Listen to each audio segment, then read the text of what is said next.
श्री राम जय जय राम।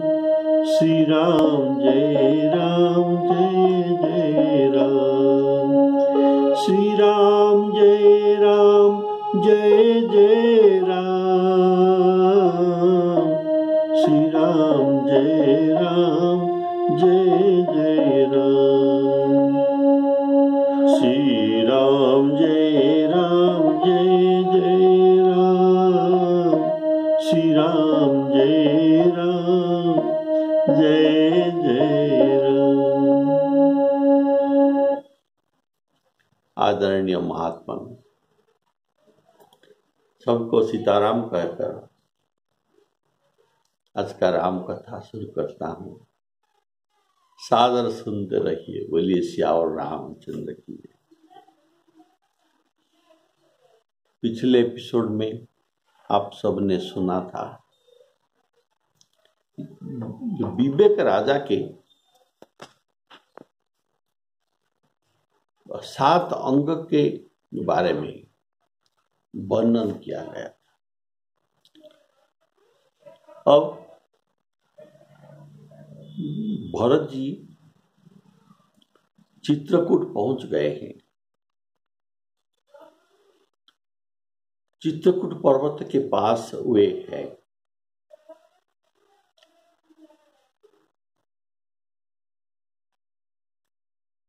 बोलिए श्यावर रामचंद्र की।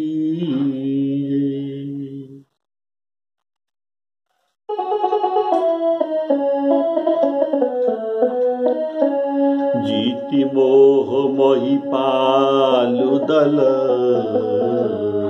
सहित विवेक भुआलु। करत कंटक राजपुर, सुख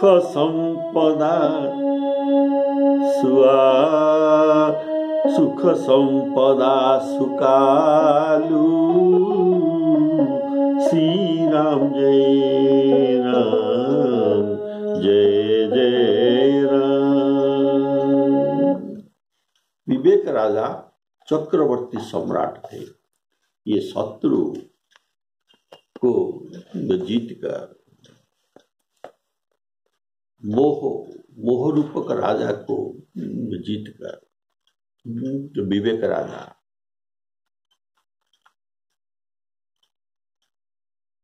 सुख संपदा सुकाल, सब दिन सुख संपत्ति में निवास कर रहे थे और निष्कंटक राज्य भी भोग कर रहे थे। सुख संपदा सुखालु अर्थात चित्रकूट में जो विवेक राजा रहता है, ये रामचरण में आश्रित है। चक्रवर्ती राजा अगर विवेक राजा वैराग्य रूपक मंत्री उनके साथ ये रामचरण में आश्रित होता है तो कहना ही क्या। सोने में सुगंध, वहां बिन बुलाए ही सुख संपदा सदाकाल बसता है। चित्रकूट में सीताराम लखन समेत बसते हैं। जो राम नाम जप करते हैं उनके अभिमत को, मनोकामना को पूरा करते हैं। चित्रकूट सब दिन बसत, प्रभु सिया लखन समीत। राम नाम जप जाप कहीं,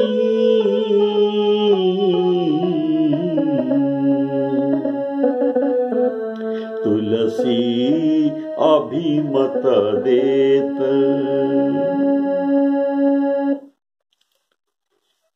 चित्रकूट पर्वत के पास सब पहुंच गए हैं। वहां से चित्रकूट पर्वत पूरा दिखाई दे रहा था। तब केवट ने एक ऊंचे जगह पर तब चढ़कर भरत को साथ लेकर दिखाता है। क्या ये भुजा उठाकर भरत जी का कहने लगा, हे नाथ, ये जो पाकर जामुन, आम और तमाल की विशाल वृक्ष दिखाई दे रहा है, जिन वृक्ष के बीच में एक सुंदर विशाल बटगछ, बटका वृक्ष सुशोभित है, जिसको देखकर मन मोहित हो जाते हैं। उसके पत्ते नील और सघन है, देख रहे हैं क्या?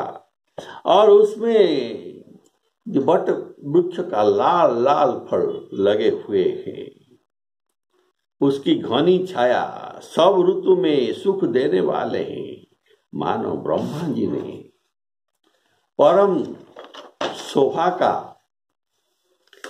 शोभा को एकत्र करके अंधकार और लालिमा मय राशि ऐसा सजा दी। अंधकार क्यों? सघन जो घनरा सघन वृक्ष है इसलिए अंधकार दिखता है, और इसमें लाल लाल फल जो बटवृक्ष का है ये भी दिख रहा है। तो हे गोसाई, ये वृक्ष नदी के समीप है। जासु समीप वय तीरा, जहां श्री राम जी पर्णकुटी छाई हुई है।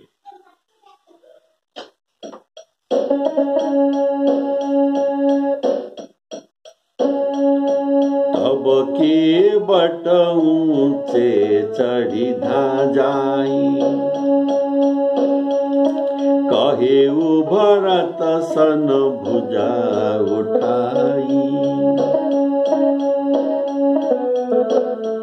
नाथ देखी हाही बितप विशाला, पाकर जंबुर साल तमाला। जिन तरुवरन मध्यवटु सोहा, मंजू विशाल देखी मन मोहा। नील सघन पल्लव पललाला, अविरल छाहु सुखद सब काला। सुखद सब काला अर्थात सब ऋतुओं में वहाँ सुख लगता है, आराम देता है। मानहु तिमिर अरुणमय राशि, बिरचि विधि संकेली सुसमासी। ये तरु समीप ये तरु सरित समीप गोसाई, रघुवर परन कुटी जह छाई। रघुवर परन कुटी जह छाई। रघुवर परन कुटी जह छाई, यह कहने का भाव। वहां जो पर्ण कुटीर का निर्माण किया गया है, इसमें साड़, ताड़, अश्वकर्ण आदि के पत्र में पर्णकुट का छावनी किया गया है। और उसमें यज्ञ वेदी भी है। यज्ञ वेदी के ऊपर तो कुश छावनी किया गया है। साड़ पत्र और ताड़ पत्र। साड़ ताड़ अश्वकर्णानां पर्णे बहुभिः आवृतम्। विशाला मृदु विस्तीर्णा कुशे वेदिम इवाध्य। ये वाल्मीकि रामायण वर्णित। तो निषाद राज को राम जी ने जमुना नदी से वापिस भेज दिए थे, तथापि ये अपने लोग भेजकर उनके द्वारा चित्रकूट का सारे खबर संग्रह कर रहते थे और ये खबर अयोध्या को भरत जी के पास भी भेज रहे थे। ये बात गोस्वामी जी गीतावली में लिखते हैं। एक सखी दूसरी सखी को कहती है, सुनी में सखी मंगल चाह सुहाई, सुनी में सखी मंगल चाह सुहाई। शुभ पत्रिका निषाद राज की, शुभ पत्रिका निषाद राज की। आज भरत पहीं आई, आज भरत पहीं आई। सुनी में सखी मंगल चाह सुहाई।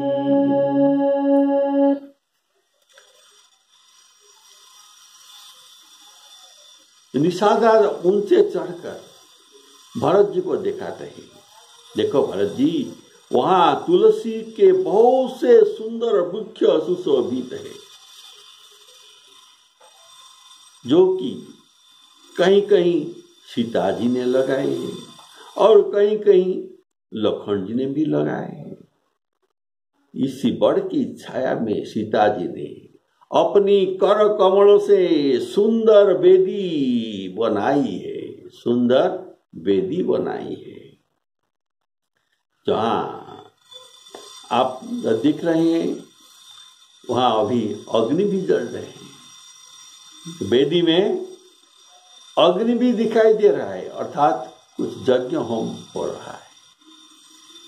जहां सुजान श्री राम जी मुनियों के वृंद समेत बैठकर नित्य शास्त्र वेद और पुराण के सब कथा इतिहास सुनते हैं।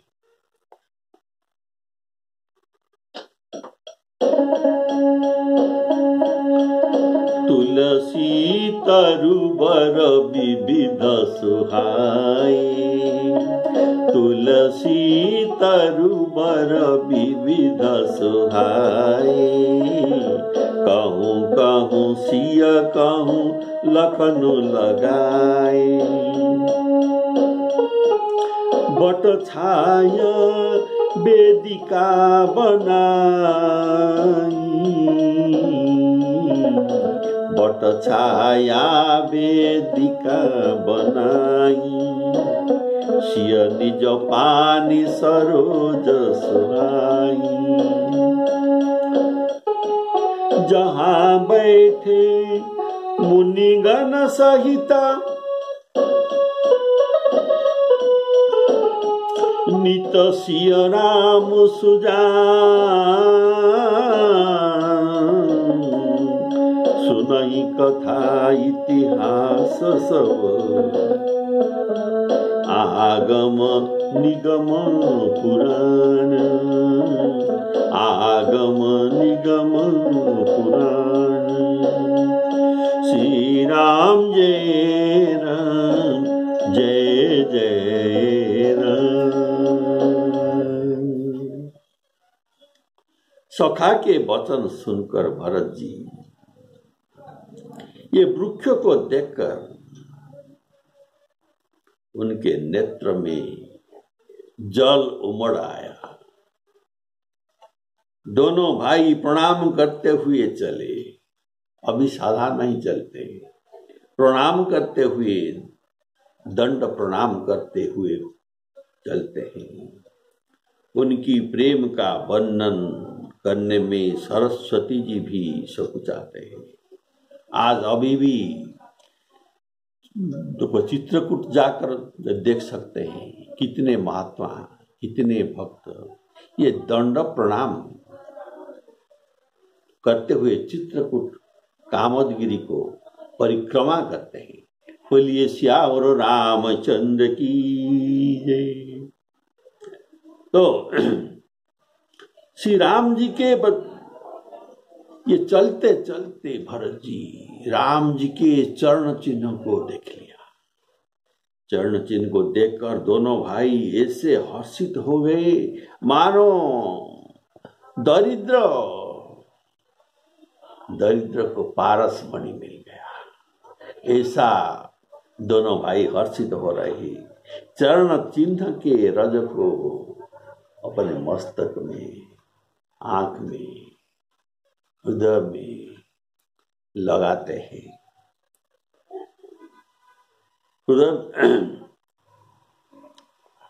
और लगाते समय उनको ऐसा हर्ष हो रहा था कि साक्षात रघुनाथ जी से उनका मिलन हो रहा है, ऐसे सुख उनको प्राप्त हुआ।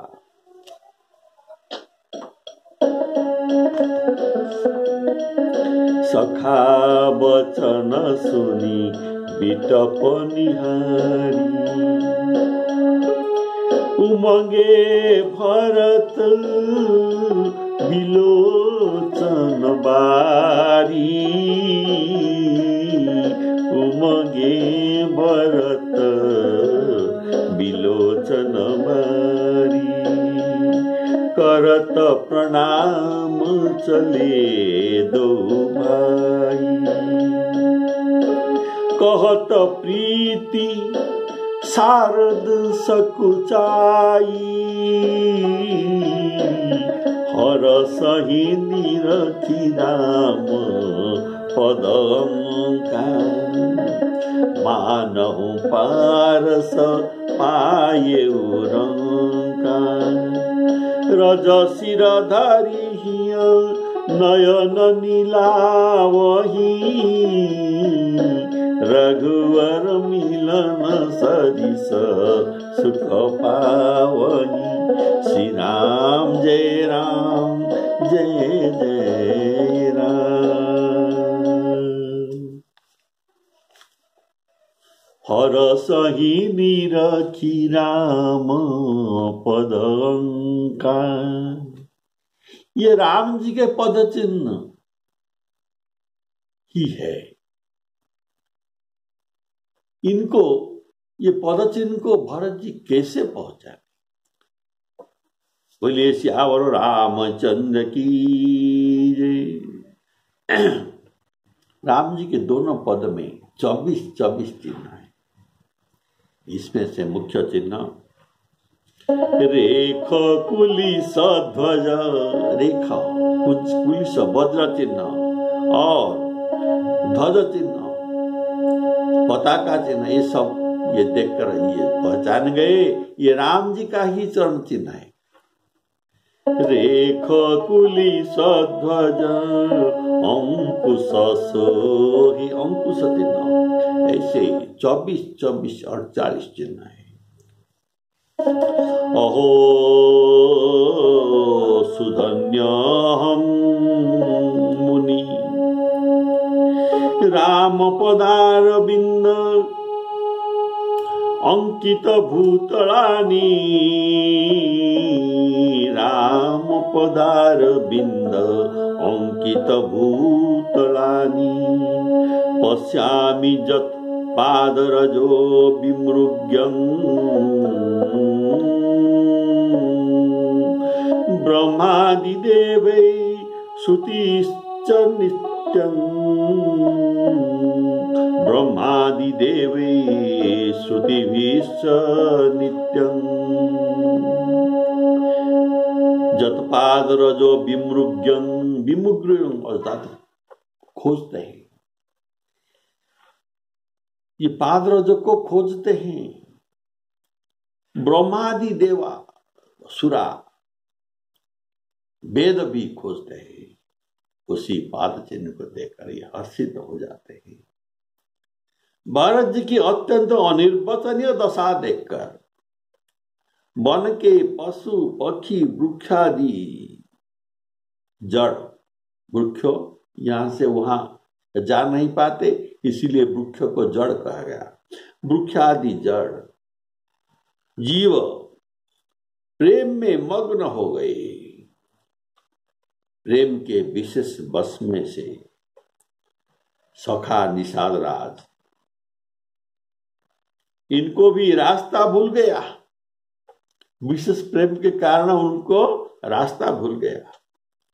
तो देवता सुंदर रास्ता बतलाते हैं। कैसे? इनके आगे आगे फूल वर्षा कर, आगे आगे फूल पुष्प वृष्टि करके उनको रास्ता बताते हैं। ये पुष्प के ऊपर चलकर ये सब जा रहे हैं। बोलिए सियावर रामचंद्र की। ऐसे देवता भी उनके अनुकूल होकर भरत जी की सेवा कर रहे हैं। भरत के इस प्रेम स्थिति को देखकर सिद्ध और साधक लोग भी अनुराग से भर गए। जिनके पास वैराग्य है, सिद्ध और साधक के पास वैराग्य है, अनुराग नहीं, लेकिन इनके अनुराग देखकर ये भी अनुराग में भर गए और उनके स्वाभाविक प्रेम की प्रशंसा करने लगे। कि यदि इस पृथ्वी में, ये साधु लोग कहते हैं, यदि इस पृथ्वी में भरत का जन्म न होता तो जड़ को चेतन और चेतन को जड़ कौन कर सकता है?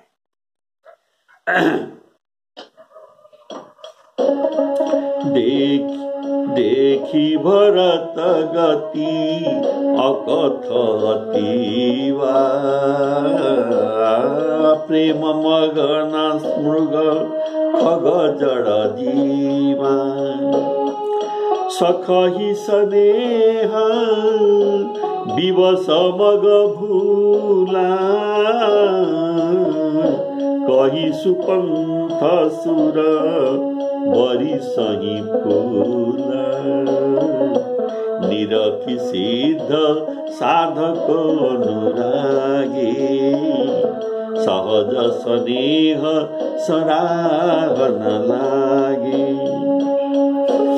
होत न भूतल भाऊ भरत को अचर सचर चर अचर करत को अचर को सचर और चर को अचर अचर सचर चर अचर करत को अचर सचर चर अचर करत को।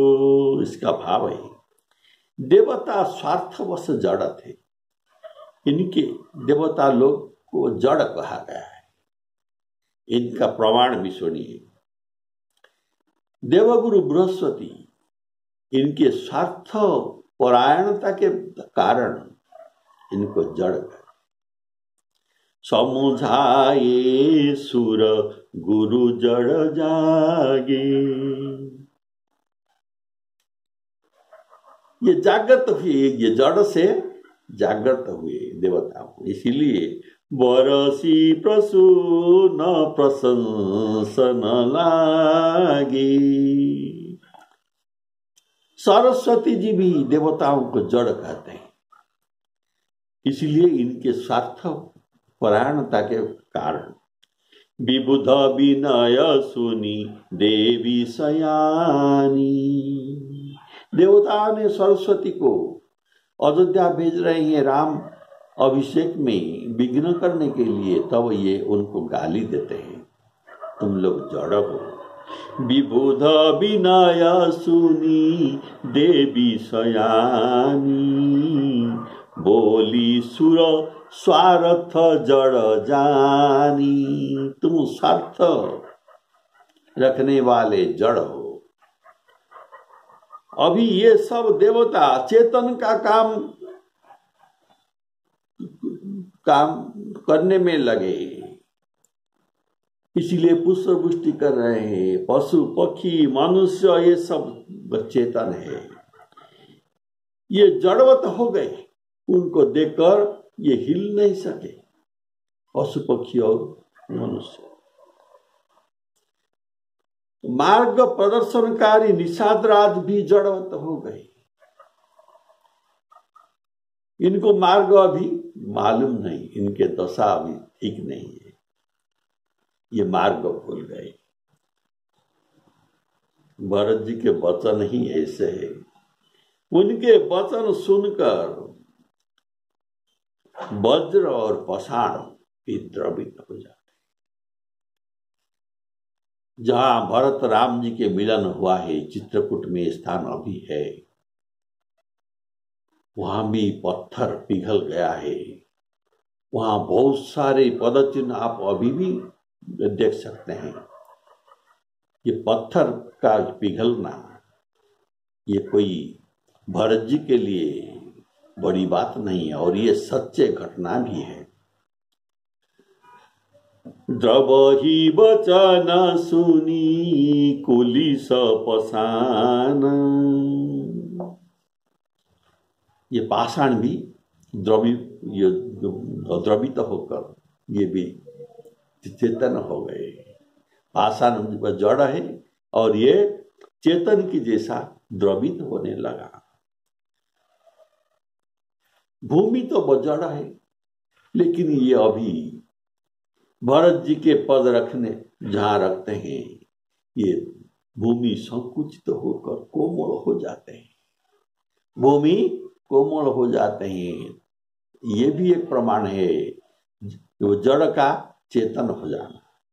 भई मृदु भूमि सकुचि मन मनहि, भई मृदु भूमि सकुचि मन मनहि। बिटप वृक्ष को जड़ कहा गया है, लेकिन ये फूल फलकर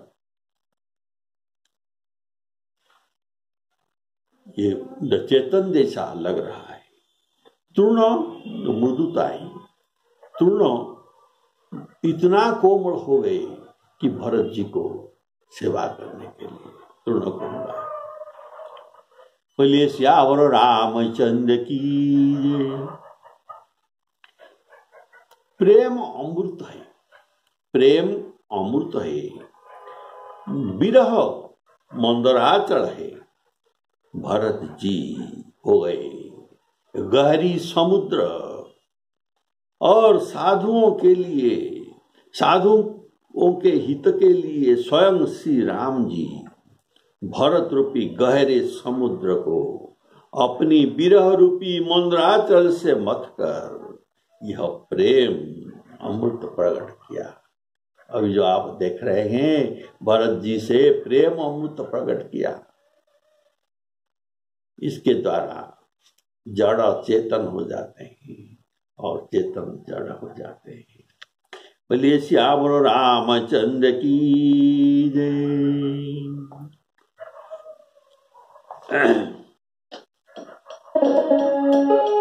प्रेम मिय मंदर विरह, प्रेम मिय मंदर विरह,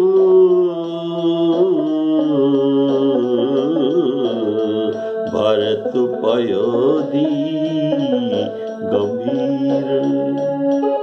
मथि प्रगटे उसुर साधुहित, मथि प्रगटे उसुर साधुहित। कृपा सिंधु रघुवीर, कृपा सिंधु रघुवीर। भरत पयोधि गंभीर, अर्थात यहाँ भरत गंभीर अगाध समुद्र है। भरत पयोधि गंभीर का भाव है भरत अगाध समुद्र है, और राम जी भी समुद्र है। जो मथने वाले, ये अगाध समुद्र को अगाध समुद्र को मथने वाले ये कौन है? कृपा सिंधु, ये भी सागर है, ये कृपा के सागर, अर्थात सागर सागर को मंथन कर रहे हैं। बोलिए श्यावर रामचंद्र की जय। तो मथि प्रगटे सुर साधु हित, कृपा सिंधु रघुबीर। अर्थात प्रेमामृत भक्त के पास गुप्त रूप में था। यह बात किसी को मालूम नहीं था। इस मंथन में रघुनाथ जी कृपा करके सबको पिलाने के लिए, सुर साधु को पिलाने के लिए अकेले ही भरत समुद्र को मंथन किया। लेकिन प्राकृत समुद्र को मंथन करने के लिए देवता असुर बहुत असंख्य लगे रहे थे। यहाँ रघु बोलिए श्यावर रामचंद्र की जय। मथि प्रगटे सुर साधु हित, कृपा सिंधु रघुबीर। सखा निषाद राज सहित इस मनोहर जोड़ी को, भरत और निषाद राज अत्यंत सुंदर जोड़ी, ये जोड़ी को सघन वन की आड़ के कारण, झाड़ है वन है, अगर झाड़ के आड़ हो जाएगा तो कोई देख नहीं सकता। ऐसे आड़ के कारण लक्ष्मण उनको देख नहीं पाए। ये बिल्कुल नजदीक पहुंच गए हैं, लक्ष्मण उनको देख नहीं पाए। भरत जी ने प्रभु श्री रामचंद्र जी के समस्त सुमंगल के धाम और सुंदर पवित्र आश्रम को देख रहे हैं। देखा, आश्रम में प्रवेश करते ही भरत जी का दुख और जलन सब मिट गया। मानो जोगी को परम तत्व की प्राप्ति हो गया, जोगी को परम तत्व को प्राप्त हो गया। भरत जी ने देखा कि लखन जी प्रभु के आगे खड़े हैं, प्रभु कुछ पूछ रहे हैं और लखन जी उनको प्रेम पूर्वक कह रहे हैं। ये सब भरत जी देख रहे हैं, लेकिन भरत जी को लखन जी नहीं देख पा रहे हैं।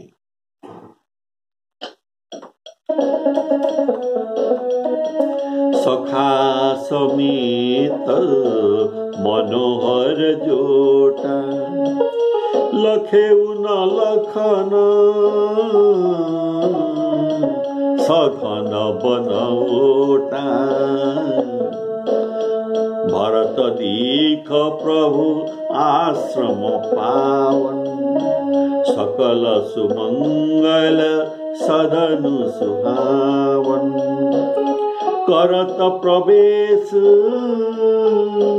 मिटे दुख दावा, करत प्रवेश मिटे दुख दावा। जनु जोगी परमार्थ पावा। देखे भरत लखन प्रभु आगे, पूछे वचन कहत अनुरागे। श्री राम जय राम, जय जय राम। जनु जोगी परमार्थ पावा। जोगी योग साधन करते हुए ब्रह्म सुख को अनुभव करते हैं, ब्रह्म सुख को अपने अंदर अनुभव करते हैं, जो कि औकत कहा, इसको कहा नहीं जाता, नाम नहीं लिया जाता, इनका नाम नहीं, रूप नहीं, यह कथा कहानी ब्रह्म सुख को अनुभव किया जाता है। ब्रह्म सुख ही अनुभव ही अनूप, अकथनामय नामन रूपा, ब्रह्म सुख ही अनुभव ही अनूपा। यहाँ भी जोगी भरत अनेक कष्ट करके राम दर्शन रूप ब्रह्म सुख को अनुभव कर रहे हैं। राम जी को देख रहे हैं दूर से, राम जी के हंसते हुए बातचीत करनी देखकर भरत जी के हृदय में जलन शांत हो गया। बोले श्याम रामचंद्र की जय। इसीलिए ये पहले कह रहे थे अयोध्या के सभा में, देखे बिनु रघुनाथ पद,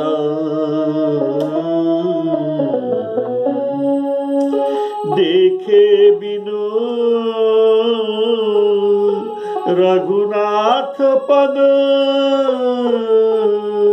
जिया के जरनी न जाई, हृदय के जलन शांत नहीं होगा।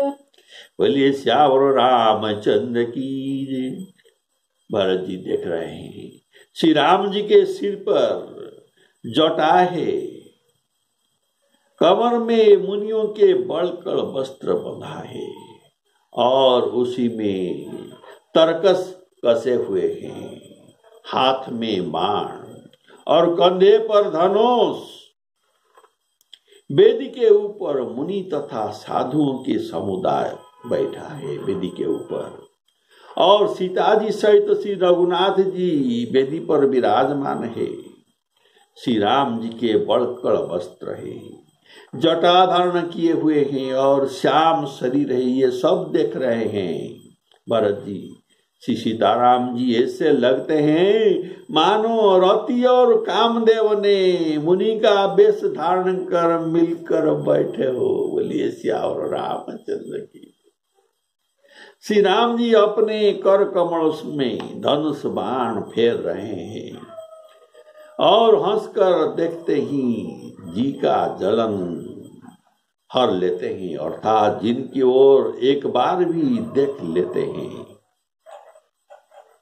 उसी का परम आनंद और शांति मिल जाता है उसको। बोलिए श्यावर रामचंद्र की जय। शीस जटा कटी मुनि पट बांधा, तू न कसे कर सर धनु काना, बेदी पर मुनि साधु समाजु,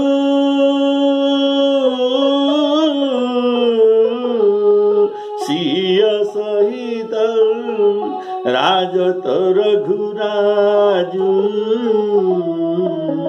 बल कल बसन जटिल तनु श्यामा, जन मुनि बेश की नरति कामा, कर कमल निधनु सायकु फेरत,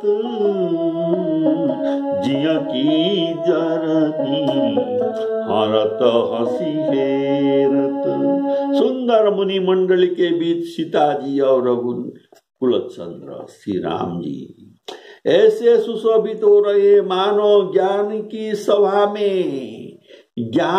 सभा में साक्षात भक्ति और सच्चिदानंद दोनों शरीर धारण करके विराजमान है। बोलिए श्याम रामचंद्र की जय। लसत मंज मुनि मंडली मध्यसीय रघुचंदू, लसत मंज मुनि मंडली